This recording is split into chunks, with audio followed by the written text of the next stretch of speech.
Magsisimula na ang bagong school year pero kulang pa rin ang maaayos na classroom at palikuran. Kabilang ang mga yan sa samot-saring issue na bumungad kay PBBM nang inspeksyonin nito ang ilang paaralan sa Bulacan. Narito ang agenda report ng ating Mojo Ivy Reyes. Long overdue na raw ang rehabilitation ng classroom sa Bulacan na itinayo pa noong panahon ng kanyang ama. Ayon yan kay President Bongbong Marcos.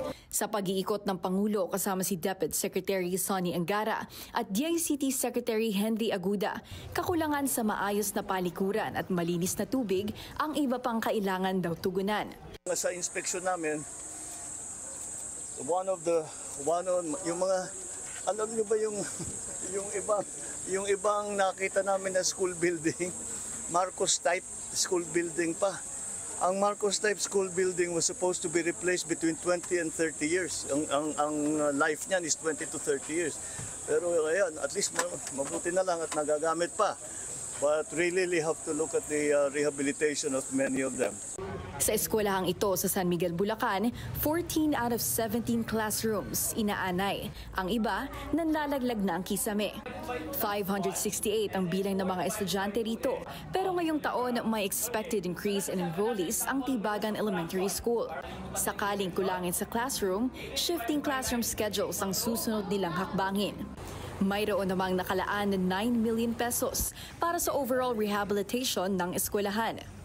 Ang isang concern ko lang po, kahit ma-repair lahat ng classroom, sakto lang po sila sa number of learners namin. Medyo kulang pa po kami sa other facilities like library, clinic, EPPTLE laboratories. Yun po ang kulang namin. Samantala, in-examine rin ni PBBM ang Khan Academy classroom ng Tibagan Elementary School, ang pioneer classroom ng Khan Academy Philippines sa San Miguel. For school year 2025 to 2026, may mga bagong learning tablet at television unit ang e-learning classroom na ito. At para sa taong ito, may sagot na ang DepEd sa administrative tasks na karaniwang nabubunton sa mga guro.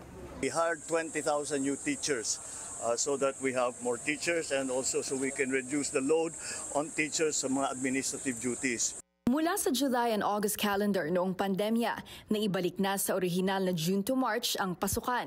27 million students ang inaasahang papasok sa susunod na linggo. Para sa agenda, Ivy Reyes, Billionaire News Channel.